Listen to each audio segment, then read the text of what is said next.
Nagaa fayyaadha har'aa mata duree tokkoon isiniif dhiyaatee jira. Kunis maalinni TP yeroo qormaataati.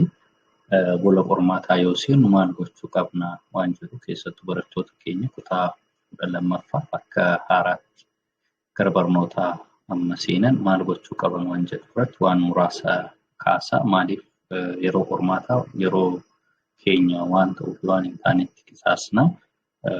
Akkasuma yeroo keenya sanaan fayyadamuu dhabuurraa bu'aa argachuu dhabna jechuudha. Kanaaf waan muraasa kaasaa.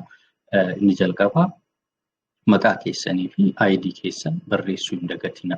Yeroo hedduu barataan kuttaalee damee muddamee qormaata qoramutti seena jechuudha. Raqaa qormaata rarutti seena jechuudha. Kanaaf wanti dura hojjettan maqaa keessanii fi lakkoofsa keessan registration keessan barreessuu dagachuu hin qabdan. Inni lammaffaan instructionii check gochuudha.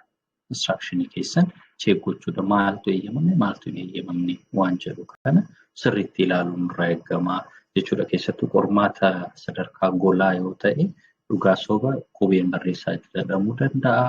Maachingii yoo ta'e filannoo 2-3 yeroo tokko ol fayyadamuu danda'a. Wanni adda addaa jiraachuu waan danda'uuf yeroo kamiyyuu ajaja dubbisuun baay'ee murteessaadha. Inni biroo gaafii dubbisuudha. Gaafii sirnaan dubbisaa ijoo dubbii jala sararaa mallattoo godhachaa deemuun barbaachisaa ta'a jechuudha.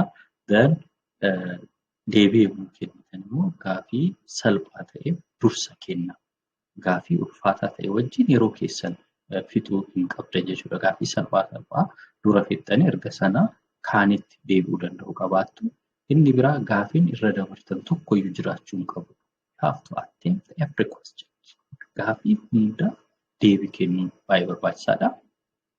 Akkasuma immoo yommuu hojjettan gaafii tokko keessa keessan jira garuu yerootti deebii dhabuu dandeessu. Gaafii akkasii sana wajjin yeroo keessan irra darba.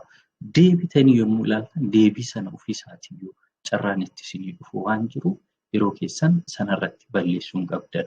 Maaliif yeroo isa wajjitiin ifaajjan yeroo keessan fixxu jechuudha. Inni biroo fi barbaachisan dhumarratti daqiiqaan 10 akka isiniif hafu hojjechuun isinirraa eegama jechuudha. Inni sun maal isin fayyada?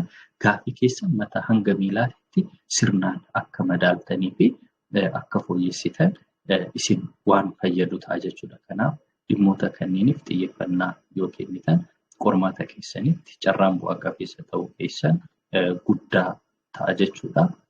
Turtii waliin turreef galatoomaa jedha. Thank you.